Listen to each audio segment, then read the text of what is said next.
Oops, I've caught that skinny.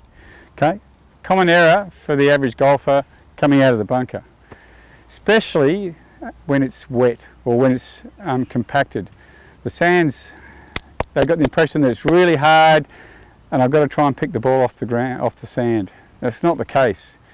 A compacted bunker, or one which has been wet like this one and it's been compacted, is actually easy to get out of, because what we need to do is we need to always make a downward blow on the ball. We have to have that golf club making a downward blow, and with this special golf club called the sand iron, that back end of the sand iron is much lower than the front end, as you can see there. We're going to try and get the golf club to cut through the sand. We don't want it to dig in, but we've got to make some sand contact, because we're actually exploding the ball out with the sand. So this is what we're going to do. When we've got this ball down on the ground here, we're going to take our setup position standing parallel to our target line.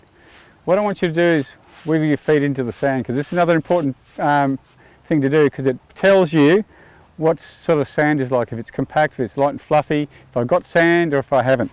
So from that scenario there, I can feel that sand's fluffy, rather compacted. So what I need to do now is I need to allow that golf club to make a downward blow. But because I've got this back end of the flange here, and I can let the club slide through. So I'm just going to now play a shot and let the golf club make a downward blow on the ball. I'm going to look to hit the ball about 5 centimetres behind it, and always following through. And I've actually cut some sand out. Gary Player would talk about it. It's like striking a match. You want to cut a little bit out there. So next time you come into the bunker and it feels hard and compact, wiggle your feet into the sand. Try and get your feet in below the level of the sand.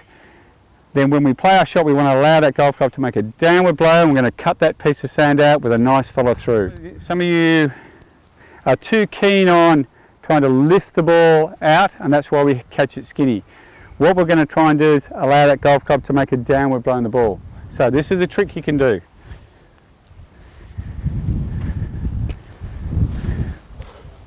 Bit of cardboard or a bit of wood, set down maybe 10 or so inches behind the ball with a bit of an angle. We want to have the golf club make an angled motion down through the sand. We don't want to shallow out too early, because we can then catch it skinny. So what we'd be looking to do is thinking about that downward blow, down. If we hit the board too early, we've used our hands too early and we bottom out too early, we can catch it skinny, or you catch the sand way behind the ball. Give it a go, let me know how you go.